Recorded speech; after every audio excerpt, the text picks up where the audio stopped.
Forget trying to keep up with AI. It's moving too fast. It's time to think differently about it. Welcome to the AI Readiness Project, hosted by Kyle Shamim and Ann Murphy. They're here to help you build the mindset to thrive in an AI-driven world and prepare for what's next. Well, hey, Kyle. It looped. Forget trying to keep... I have a question. Go on. I have a question for you, and I bet our audience is curious too. In our new season, are we going to have a new theme song? We can have a new theme song, unless you have described our theme song as a bop. It is a bop. I mean, we can't not. We could have a new one that's also a bop. We could. Ooh, do I have feedback? You've got feedback and delay. You've got weird delay Is stuff. Now you're good. What should I do? I don't know. know. Good? Okay. You're good right. now.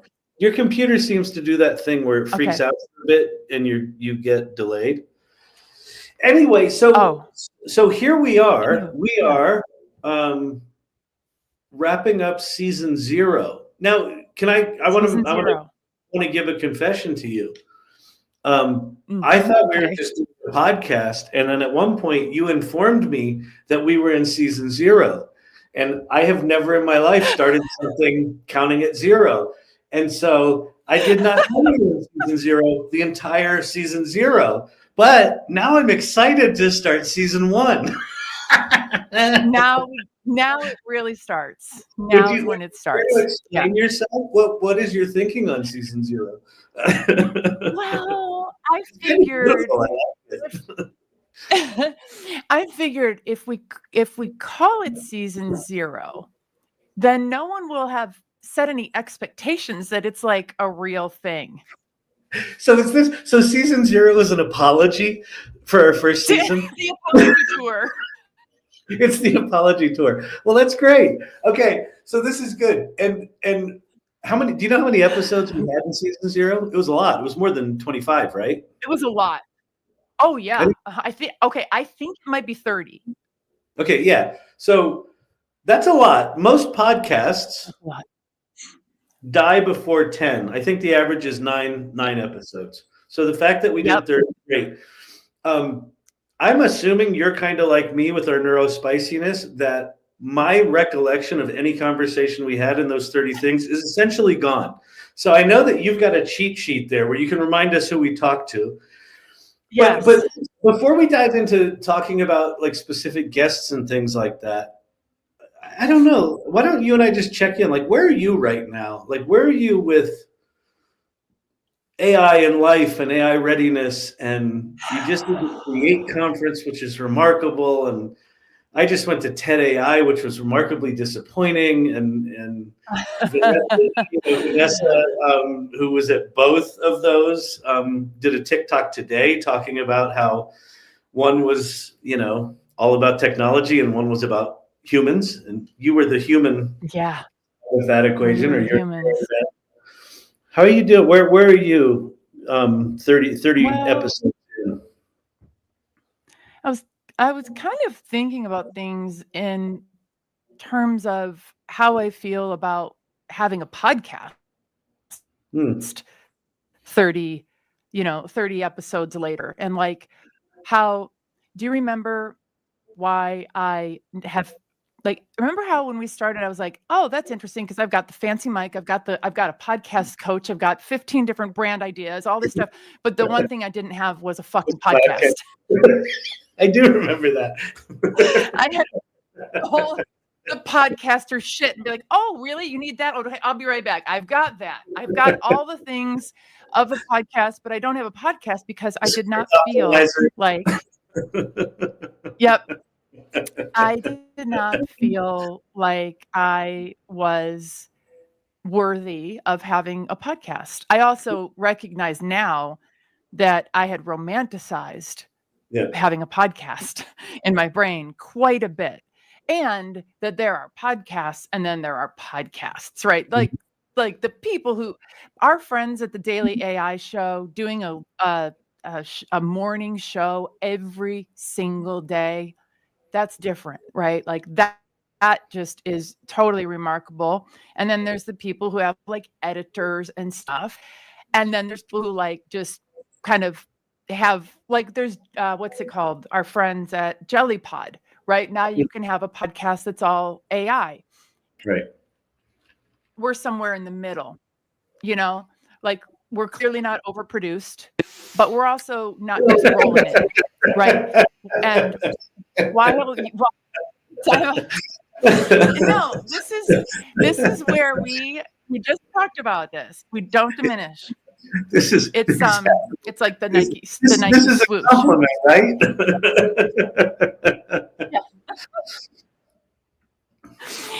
So we're somewhere in the middle where we don't overthink it, and we have the fabulous support of our team members and friends and colleagues who help with a lot of the behind the scenes stuff. So we get to do the fun part of having a podcast. By the way, Kyle, I think that there might be a sound coming from your area. Might be. Talk. It's a little bit. Is it echoey? It might be. Hang on, let's turn this down. How's that? Is that better? You got to talk to see if it's there. Better. Yeah. Can you hear anything weird on my end? No. You talk again.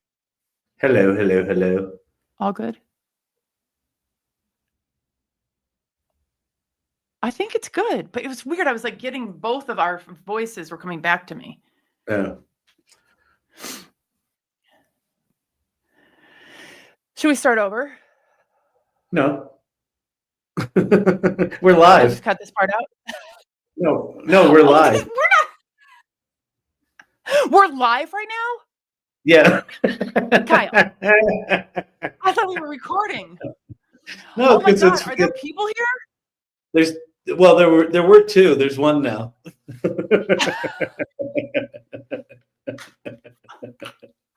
All right. Hi, everybody. Okay. As I was saying, we're not too overly produced. But like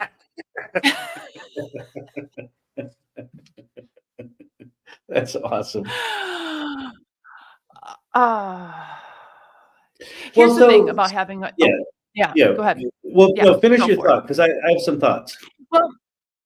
Well, for me, it was I guess what I'm trying to say is that it was a really big deal to have a podcast, and that I wouldn't have done it if I really still would be trying to get fancier, equipment and never having a podcast if you hadn't said, hey, we should do a podcast.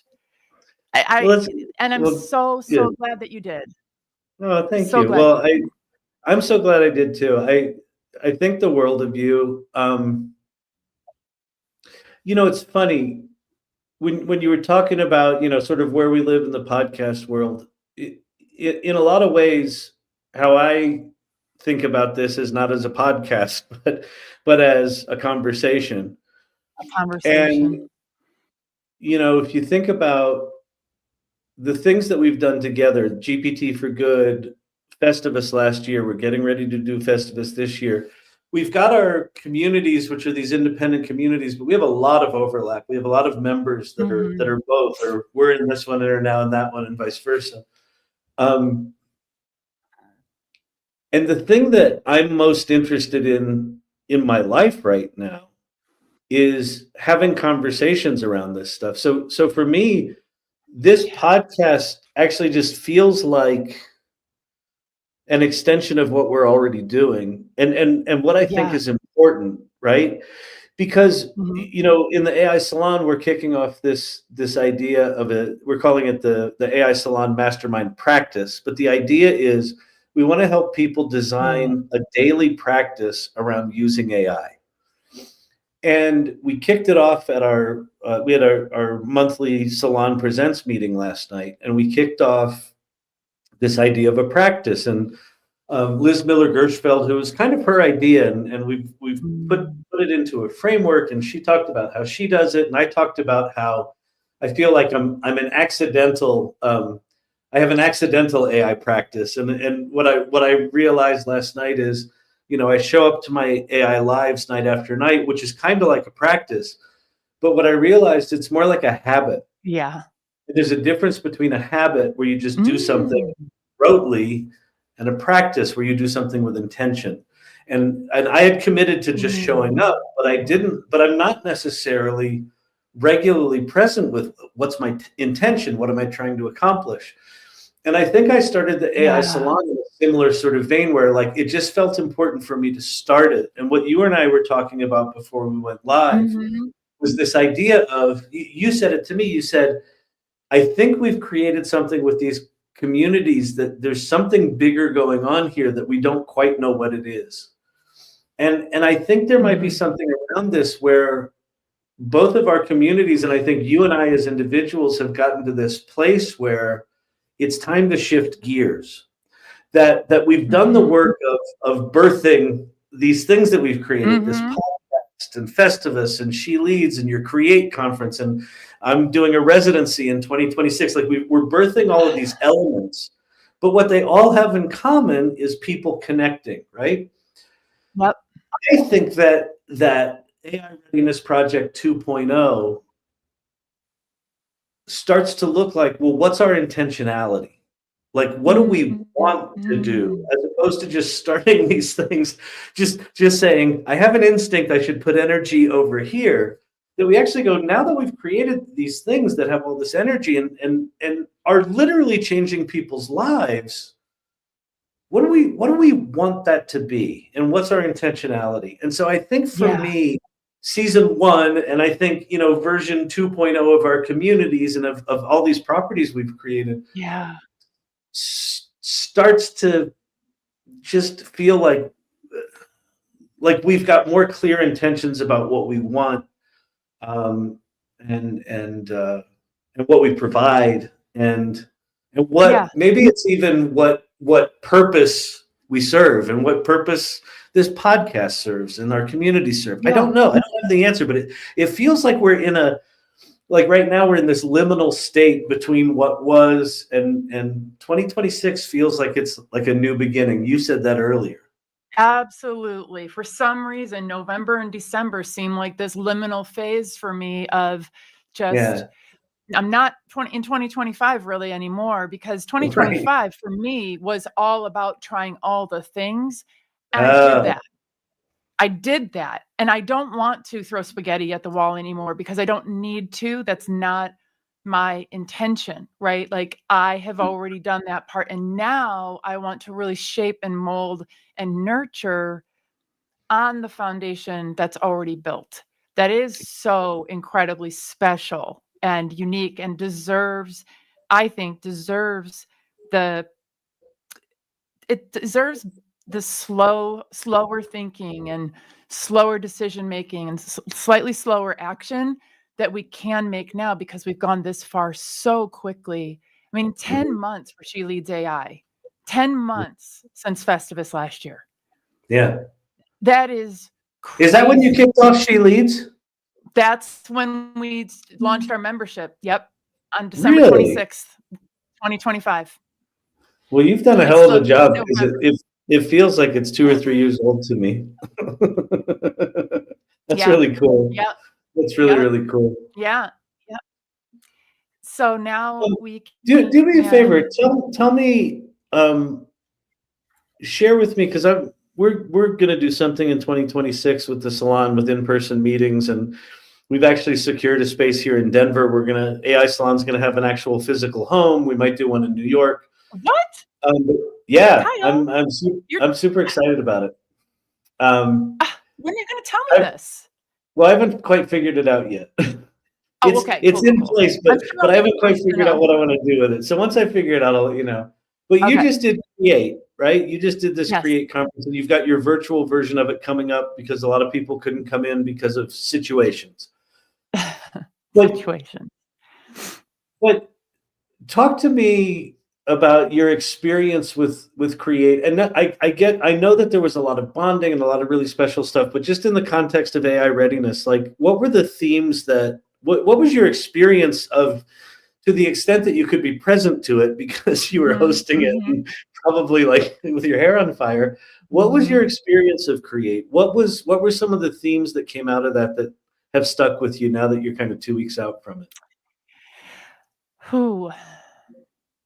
One is, no matter how often we face this thing that you and I try so hard not to bring into our lives and not to bring into other people's lives, everyone has imposter syndrome. And so there's this universal thing that we're tapping into of, and because we have the culture that we have, and it was a very safe space, and everyone had made, quite an effort to get there, people brought that really positive energy to it, but they were still walking through the door thinking that they didn't quite belong. That everyone else had it more together than they did. And everyone else. And every one of them thought that, right? Every one of them thought that. And I know because I asked, because one of the women who was one of our kind of helped us welcome everybody to Utah is a woman who, Penny Atkins, who runs this $50 million responsible AI center at the University of Utah on behalf of the whole entire state.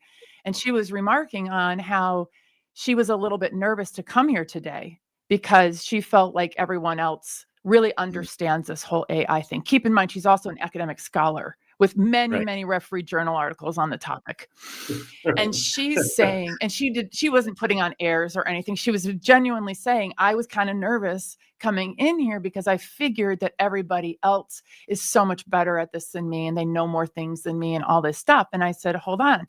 So, and I asked everybody, did everybody else feel this way when they came in here too, like Penny did? And everyone raised their hand. Every single woman. Yeah. And it's bananas because our group, our people, Kyle, you, me, and all of the people we get to hang around with, we're top tier. We're top tier in the AI world.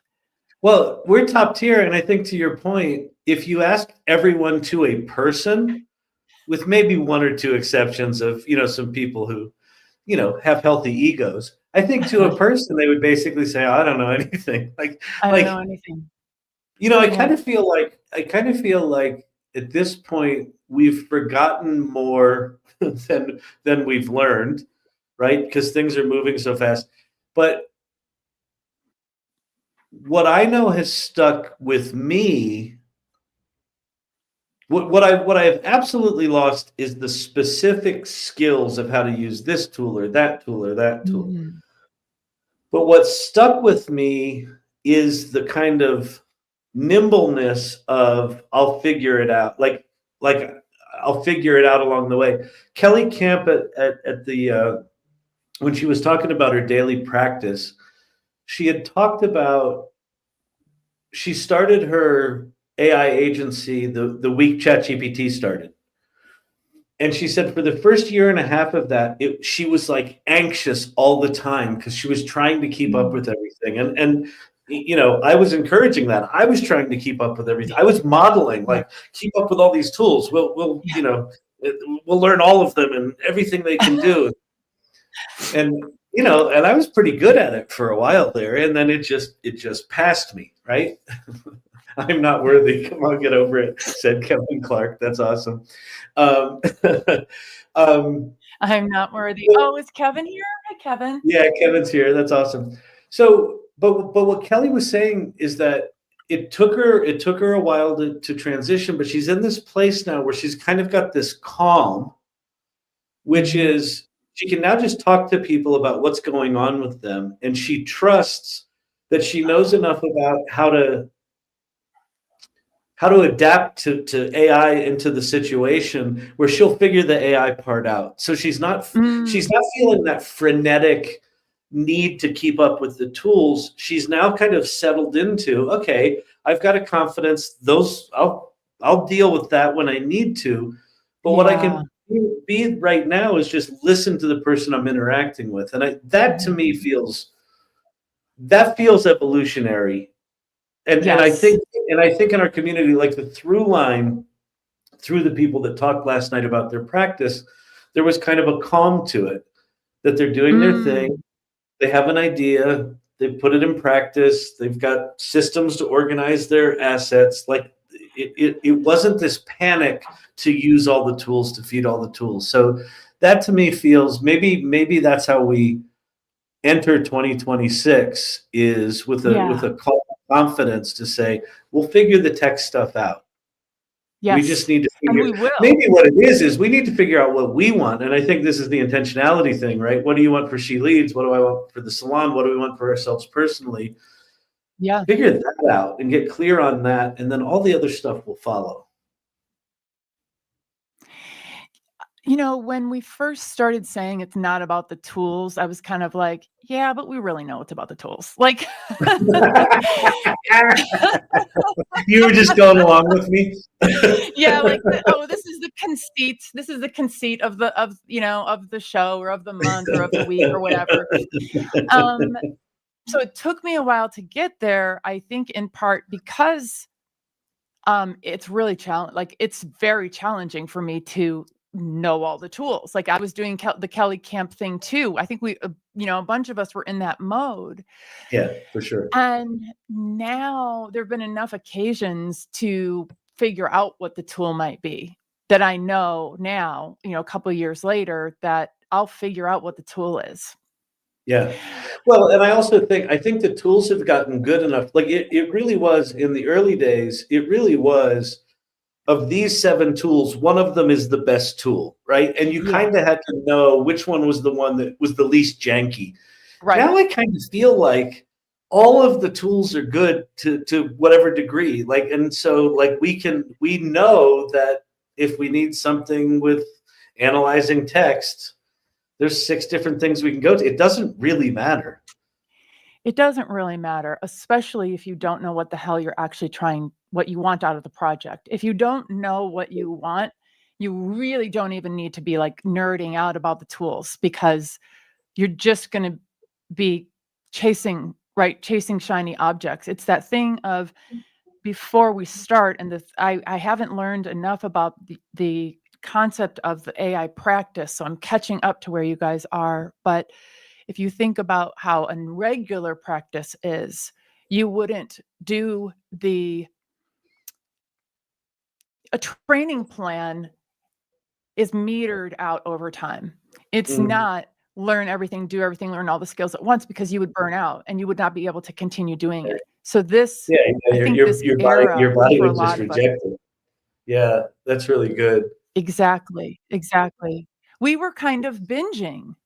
I think we were binging on AI stuff for a little while. Well, we were binging on learning because so here's another thing. Cindy Kuhn has talked about this. Kelly Camp has talked about this.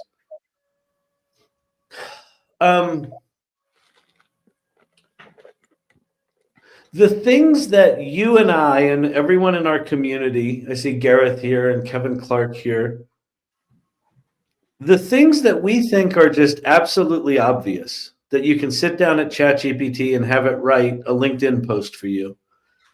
There are still many, many, many, many people who don't know that that's possible. So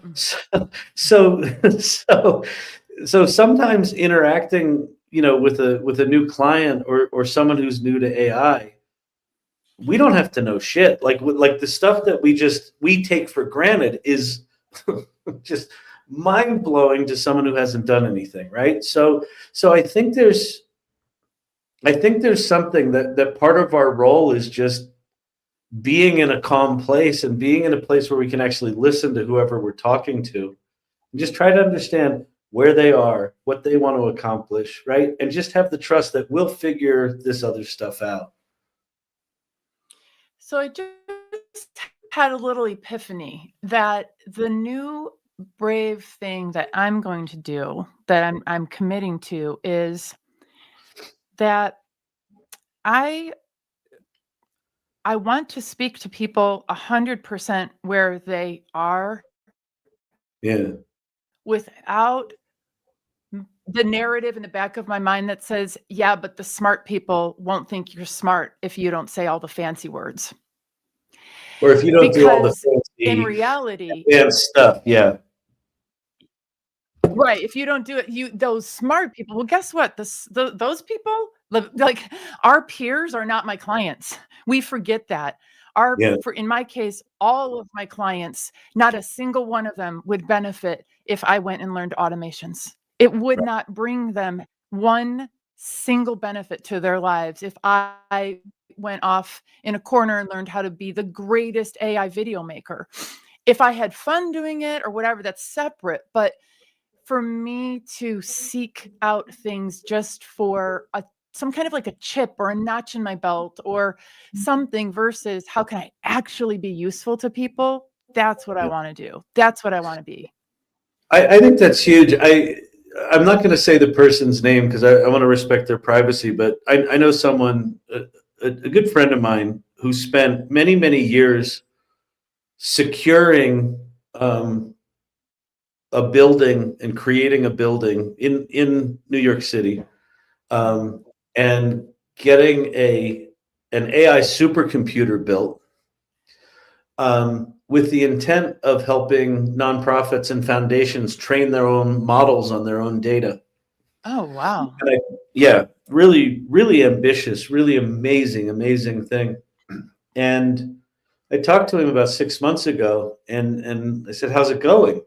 And he said, he was a little bummed. He was a little depressed. And he said, no one's using my fancy supercomputer, basically, because the foundations and nonprofits, they don't know what training a custom data set is. They're not even using ChatGPT. So They don't even know how to write a grant with ChatGPT. And he's sitting over here on the far end of the spectrum, ready for them to take their data that they've collected for the past 50 years and turn it into remarkable things. They're not even using ChatGPT.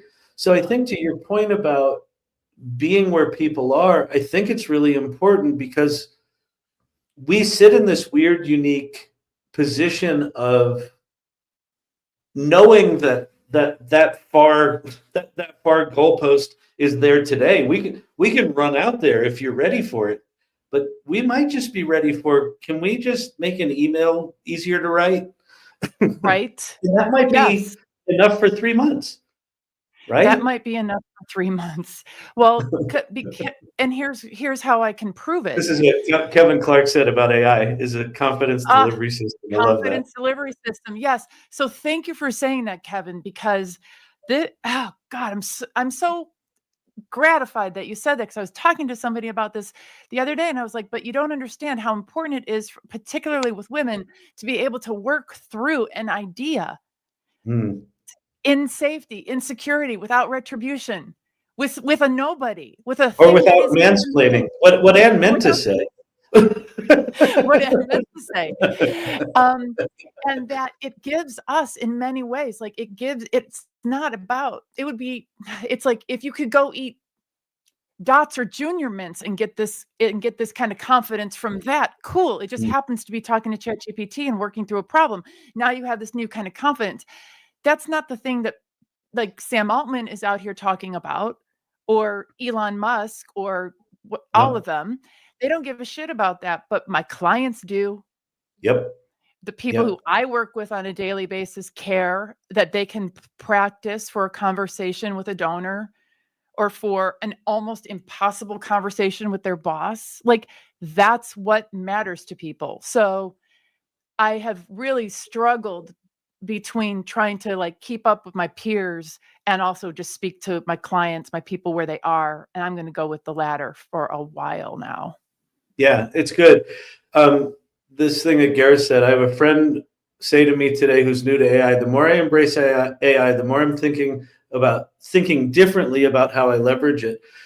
Yes. The thing that struck me when I went to TED AI 2 weeks ago, the disappointment there was that what was being celebrated, what was being talked about, what was put on stage was, the only real thing of value right now is better algorithms, more math, more science, more chips. That more compute will be the solution. The innovation that's going to happen from someone not using AI at all to transforming their business over the course of a year, working with you, doing stuff that is trivial by today's AI standards. The innovations in business are going to happen at a much more granular level, and probably, if AI compute capacity is up here and current businesses are here, the jump from them to go from here to here is like mind blowing to them. Like that might be a 2x increase in productivity, idea generation, effectiveness, whatever it might be. It might be years or decades until they, if ever, get to what's possible. And so there's a lot of attention and money being spent raising the ceiling when we're just sitting down here on the bottom, where again, the things that we think, are trivial are not trivial to most people coming into the space. And so I think that, you said it, I think that if I think AI readiness, it's when you interact with someone, understand where they are. Meet them where they are. I think that's right. And I believe that those of us, that's why we're building AI advisors, not agents. Yes. I believe that that's the kind of grounded, generous, and at the end of the day, much more lucrative for people with my skill set. That's the better approach, because there is not a single person who appreciates the smartest person in the room, right? We're always waiting for that person to shut the fuck up, right? It's true. It's true. Right? Who likes that person? Exactly. Do you want to have a beer with the smartest person in the room? No. You want to have a beer with the person who's like nice and kind and funny, like that person, and not afraid to ask dumb questions. So, and being able to be present for when those things that we think are small, because we've been at it for a little while, when those like awakenings happen for them, and how existential that really is for them to be able to be there and like hear them and be alongside on that part of the journey, I think is where, I don't know. I just think it's a kind of it feels more like a calling than a job, say. Yeah, no, I think that's good. Kevin Clark, who's in the audience right now. We've been putting a kind of product in marketplace for businesses to be able to get up to speed and build internal cohorts and things like that. And he shared a story of framing a way he was talking about AI with someone that we've since used to actually change the name of our offering. So our offering is now it's called Wow AI, right? And the question that he asked was, he was talking to someone in business and said, "Hey, have you ever had a wow moment with AI, at home?" And they're like, "Oh yeah, whatever. I made a kid's book or whatever it is." And he goes, "Have you ever had that wow moment at work?" "Oh no."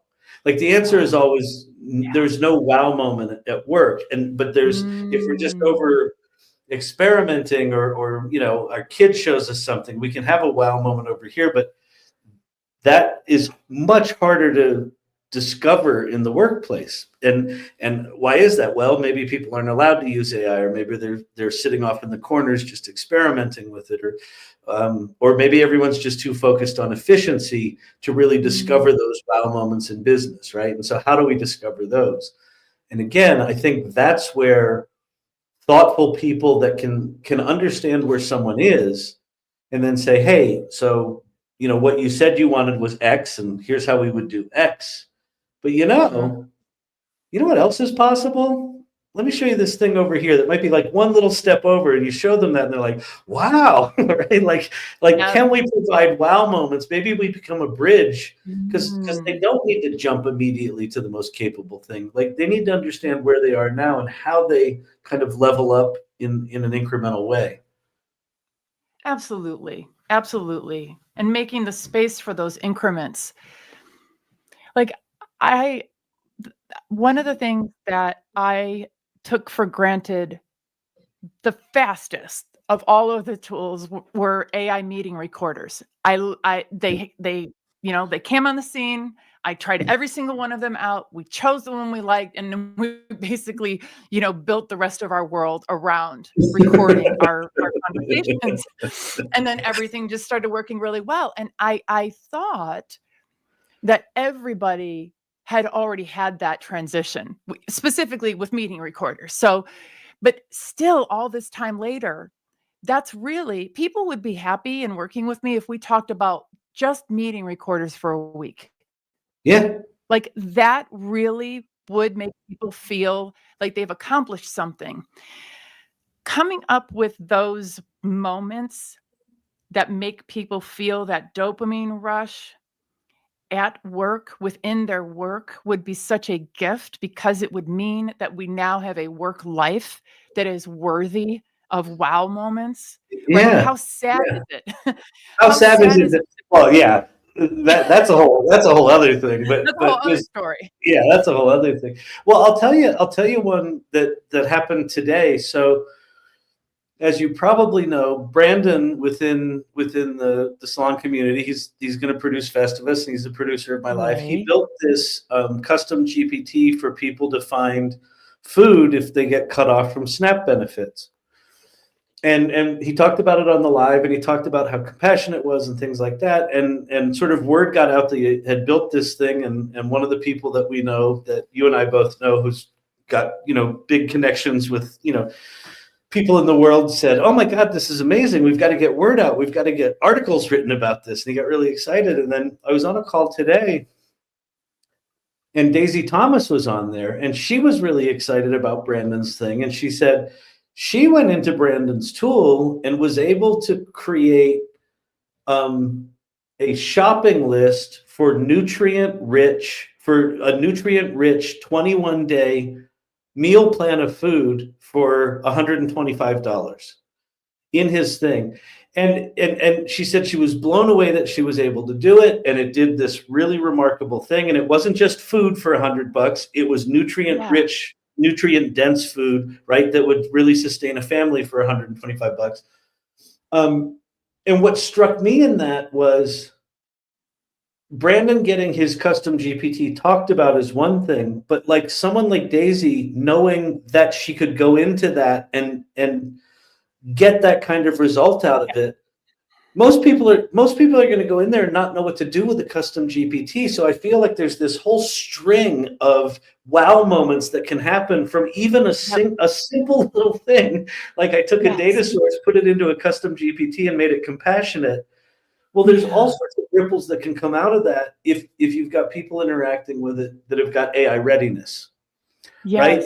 And so I think our roles start to recognize, oh, Anne made this thing. Oh, you know what I could do with that? I could do this, and maybe I could show that to so-and-so. I think making those connections starts to feel like the new, I don't know, some new kind of intentionality.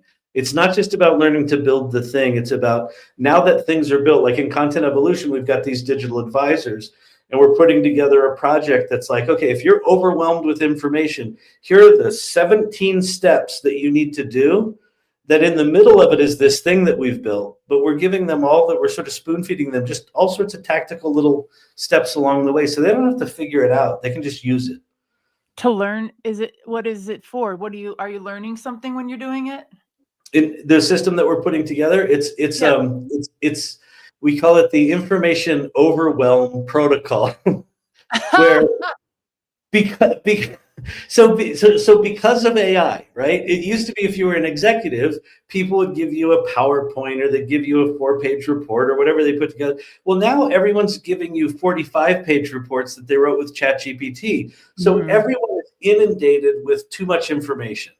And so this is a protocol to say, okay, just go gather all the stuff, throw it into Notebook LM, put these 6 prompts in Notebook LM, and that's going to generate this. Now take that, and make your decision. And now, so it's literally, take it into your digital advisor and have them back and forth. And then from there, make your decision.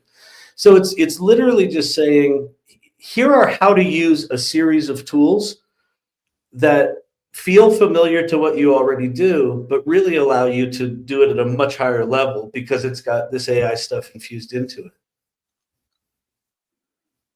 You know?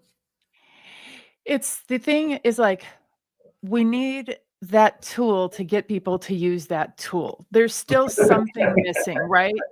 You can, or we need a human. We need a human who's human, a little right? savvy, enough savviness around AI, and ideally enough business savviness, like you with fundraising, where someone in the room can say, "Well, here's the challenge I've got." Where your brain, half of it clicks in to say, "Okay, here's what I do in the real world," and then your other half goes, "And here's the 6 AI tools I would use to accomplish that." Yes. Right? Both of Yes. those are really important. But the most Exactly. important thing is that you're actually listening to them and not off in some AI-addled fever dream. Well, if you think about Brandon's, by the way, I have to get the GPT. I can't remember where I saw. Is it in the salon? The link to the GPT? Yeah, and it's post snap something. I think if you just go to the GPT store, but it's in the salon, yeah. Oh, the GPT store. Because here's what I wanted to say about that is, and Brandon being Brandon is so humble, and his first post was, he was like, "Well, shucks, guys, I don't know very many people, and I just, I don't have a big audience, but I made this thing." Yeah. And, this is an important time for people to be able to figure out what the heck. And I was thinking about that. I was like, this GPT is awesome. And people will go and find it, but like, it wouldn't be as good without Brandon. It wouldn't be as good without this nice guy who would literally never hurt a fly, who gives and gives and gives to this community and beyond, that he made this thing and he showed up on TikTok and said, "Well, shucks, guys, I don't know. I built this thing. Hope it can be useful. If you know someone, tell them about it." And it was just like, yeah, it's amazing. And to your point, technically what he did was he took a data set, put it in a GPT, and wrote a prompt, right? But because he's Brandon, he wrote that prompt in such a way that when someone says, "Hey, I'm struggling to find food in this city," it writes an empathetic response. Yeah. Because he prompted it to write an empathetic response. "Hey, I'm sorry you're going through that. That must be tough. We've got the resources here. We'll help you through it." Like, that part of the experience has nothing to do with the technology. It has everything to do with who Brandon is. Exactly. And that he was aware enough of how to use the tools to be able to take that part of his value system and create something that reflected that. That's beautiful, right? So that's the thing. That's the opposite of what TED AI was for you. TED AI did not have any of this. She leads AI. It celebrated that you could build a custom GPT. It ignored the fact that you might build something with a custom GPT that had heart. Yeah. Right? Yeah. Like they just said that the value is only over here on the technical side. It's like, no. It's over here as well. And the wow moments, that this thing that Kevin said about, if you had a wow moment at work, a wow moment, it's a very human moment. Oh, yeah. It might be a wow of the technology, but it's a human moment. The wow thing comes from, you get AI to do something that's relevant to you personally. That's what causes the wow. You're like, wow, I know how to do that the other way. I didn't know we could do it this way, right? That's a very personal thing. And that's what was missing at TED AI for me. Yeah. So I think there are going to be a lot of people who they're going to be doing fun, wow stuff at home, right? All weekend long. And then Monday's going to roll around and they open their laptop and they look at their freaking Copilot and they look at their calendar and they're like, "I don't want to do any of this shit anymore." Yeah. Those are the people who, before we hit record, you and I were talking about what does 2026 look like? Yeah. How do we support those people who, if it's their choice or not their choice, are no longer in the type of like employment? Maybe they're just done being an employee forever, but they've always been an employee. The number of things that I had to learn, oh my goodness. And everybody else is going to be starting from square zero. Well, that's so. So you and I have talked about this before. This is my new kind of passion. Maybe this is part of my intentionality for 2026. You and I, because we're crazy, choose to be entrepreneurs, right? Like you Yep. choose to go into the vast unknown of I'm just going to go book a bank of hotel rooms in Salt Lake City, Utah, 9 months out from an event that's never existed before, right? Whatever happened in your childhood. I'm sorry about that. That made me like this. I'm the same way. I'm just like, hey, let's just start a company. So there are people who are naturally entrepreneurial. That's not most people. And even worse for some people is if they've been in a position, where they've been told what to do, they're in a position that's like, we're going to give you instructions of what to do. You're going to do that every day. You don't have to think on your own. Like there are many careers that are just show up for work, punch the clock, do the work. Those are the ones that are going to be the quickest to be automated out. And so those people don't have the innate natural skills to be an entrepreneur, but they may just be out of work. And not only can they, maybe not find a job, their whole sector might be just automated away, right? So there's going to be a lot of people forced into entrepreneurship or solopreneurship. And so how do we provide, I think you and I talked about this earlier. I think for our communities, I personally feel this, I know you do too. What is our responsibility as leaders of these communities to provide resources, infrastructure, training, like emotional support for people that have to go from, I never had to think about what my point of view is on something or what's a problem I want to solve that I want to start a business around. I've never had to think like that. That's got nothing to do with tech. That is a cognitive jujitsu move that a bunch of people are going to be forced into. That's hard stuff. That's really hard stuff. Look what Gareth said. Just don't AI your way out of a job. And then he goes. Gareth is going to tell. Yeah, exactly. Gareth, he's going to tell us. You know what's so perfect, Gareth, is that.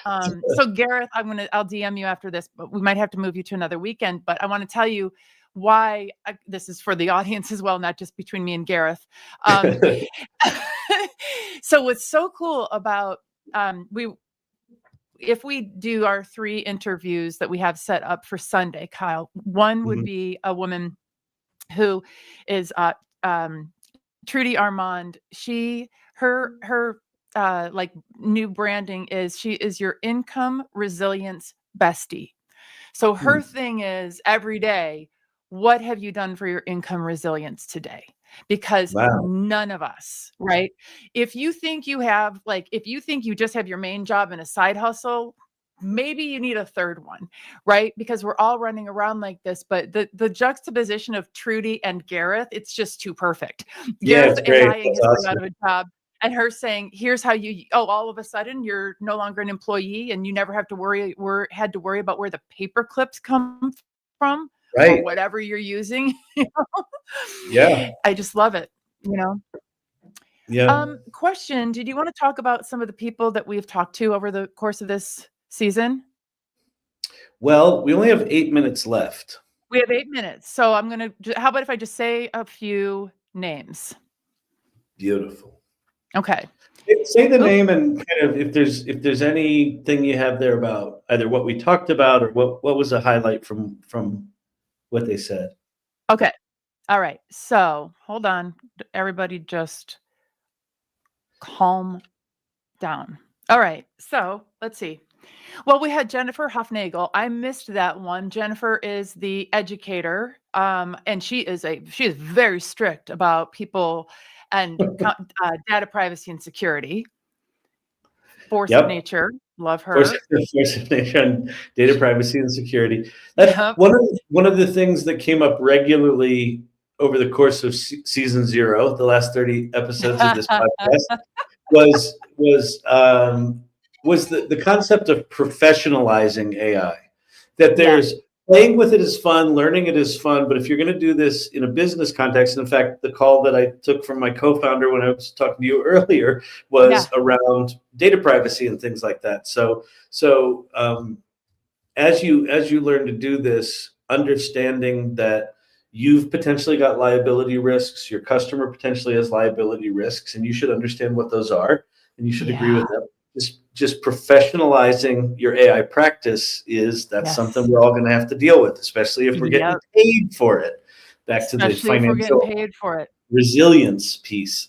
Yeah. Speaking of financial resilience, how about, do you remember our conversation with Sid Hargo? He's the beautiful storyteller.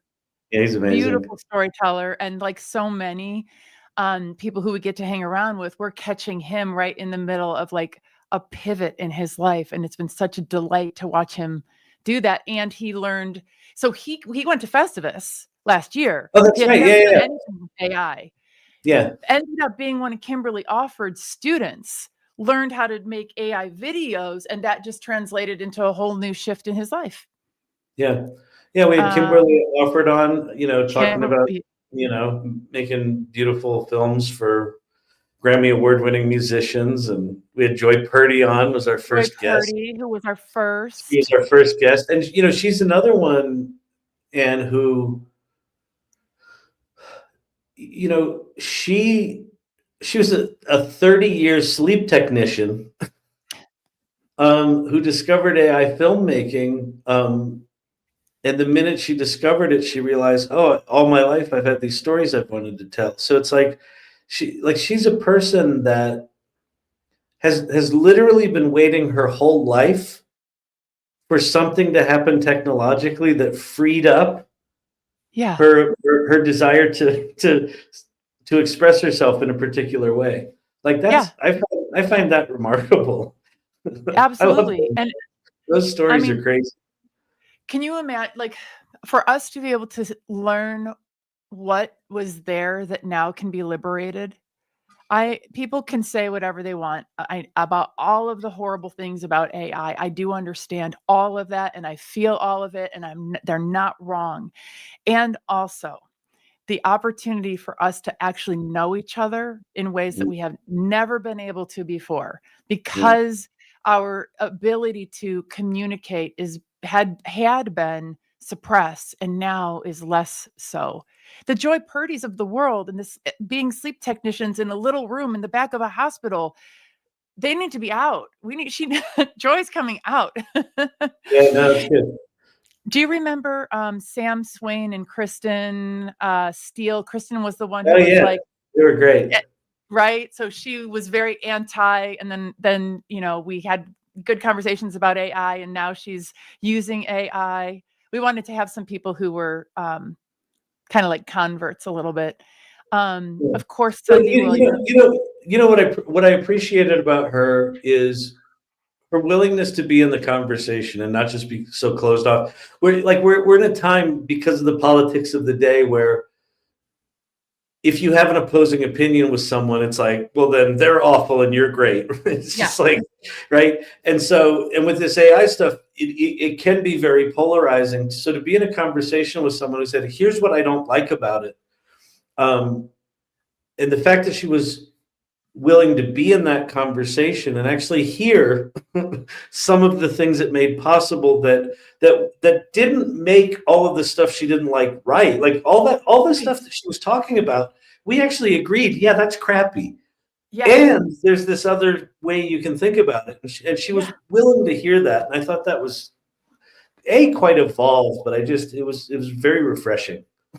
And the fact that their business, their whole livelihood is bringing people together, right? Yeah, exactly. And so introducing AI. Let's talk about a couple more people. Do we have to stop right exactly in 3 minutes? We don't have to. Okay. We're adults. It's our thing. Okay. So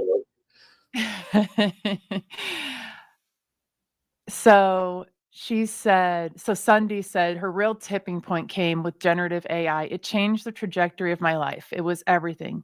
It made problem solving, problem presentation, decoding the different facets of my brain, and stitching it together in a way that was palatable. What's Sunday's last name again? Williams. Sunday Williams, yeah. She's a special one. Yeah, she was great. This idea of brain decoding and idea mining, and when you think about AI and computers, like one of the words I hear a lot is accessibility, and I think about people that are blind or people that are deaf. I think there's a whole other layer of accessibility where if you're neurodivergent, or if you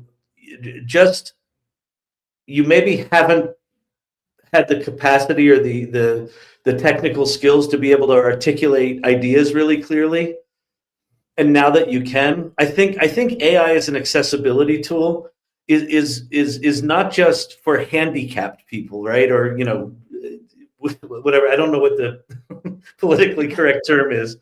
People with disabilities. Yes, that. Thank you. But I think disabilities are very subtle, right? And Yeah. So I get really inspired by people who discover things about themselves that they have never been able to get around, and now they can. So the people who came on our show who had a use case that they were passionate about, kind of like with Brandon and his Snap. Is it called Snap GPT? It's Post Snap Advisor or something like that. Okay, Snap Advisor. Okay, so people coming to the table with a use case that's like from their heart, like we saw when we did GPT for Good.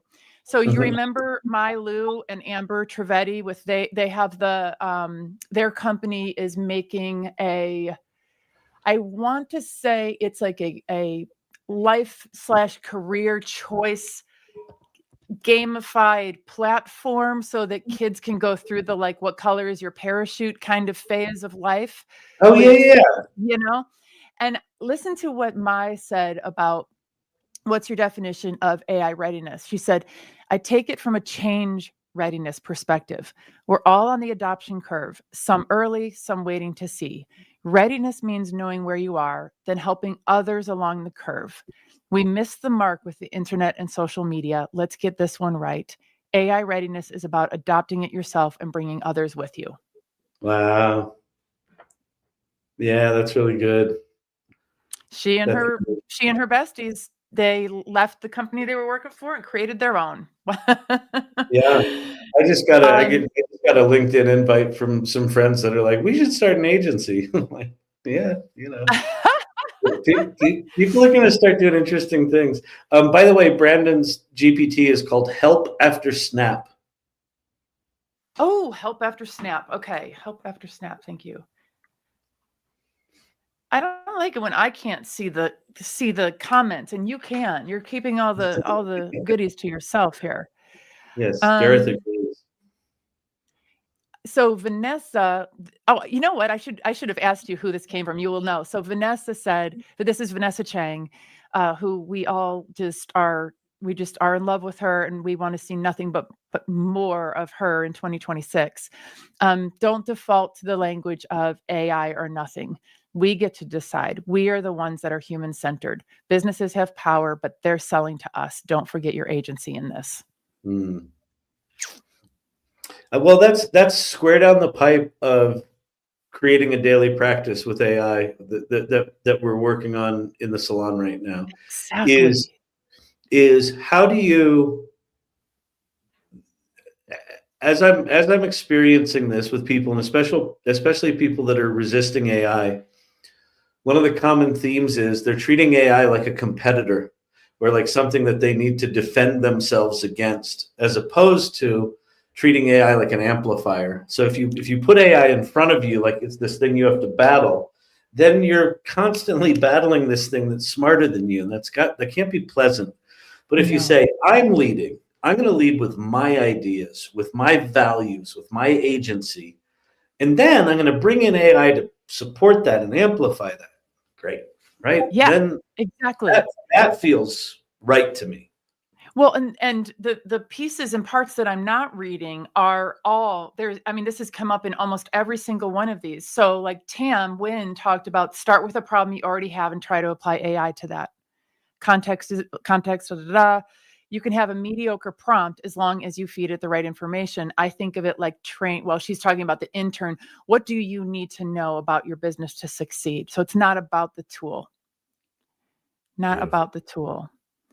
I think, by the way, I think we had 31 because we have 31 people here. I'm skipping some because we don't. Yeah, 31.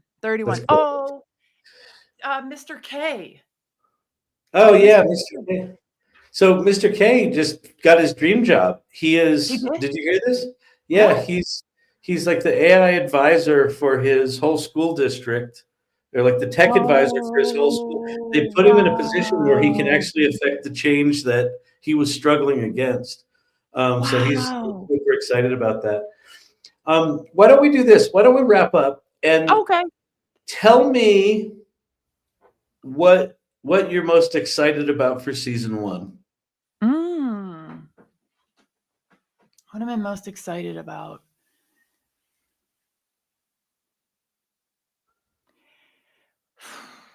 I'm excited about learning what our audience wants, needs, and likes from us because, we did our first chunk live like this, and then we did recordings and put it out on the podcast things. And I feel like I don't really know that much about who all is out there, how they're finding us, what their experience is, if we're delivering what they need, if we're redundant, because you and I can go a lot of different directions. So I'm interested in knowing more about who the audience is and again, meeting them where they are. Yep, that's good. And for me, the thing I'm excited about, and we'll talk about this as we design the framework for season 1, is the idea of intentionality. That maybe less about are you ready for AI and more like how are you making yourself ready for what you want to do using AI? Some subtle shift that's around what are people passionate about? What are their values? How are they putting that forward? And then how are they using AI to amplify that? That for me is the thing that I'm excited about. Yeah, same. I think that there's something more about, the intention behind it. Mm-hmm. Boy, look at the things that people have made that with the intentions, like with GPT for Good, the tools that we made because people had a passion, the thing that Brandon made because he had a passion. Yeah. Nice job, Kyle. I mean, it's for a season 0. It was listen, we got nowhere to go but up. Just even in binary. Yeah, exactly. And if I'm not mistaken, we kick off season 1 with a special guest, correct? Is Liz our first person? I totally, yes. Liz Miller-Gershfeld. Liz Miller-Gershfeld. Speaking of intentionality, so the woman who basically is architecting the AI practice in the salon. She's my co-host in the salon, and she's joining us next week live. She's amazing. She's an amazingly thoughtful and intelligent woman, and just has a passion for. It's almost like her passion is figuring out life. Like she hit a wall where she was like not happy in her career. She was just like, this isn't doing it for me anymore. So I'm going to kind of just like blow it up and go into this place of nothingness, but with some intentionality that I want to figure some things out. And she's emerging out of the other side of that as this powerful AI creative producing, powerhouse that's got this amazing career. So she's going to be amazing. I'm super excited about that. Awesome. Me too. So next time we chat with everybody, it'll be season 1 officially. It will. That's next week. Thank you, Ann. Next week. All right. See y'all later. Thanks, Kyle. Bye, everybody.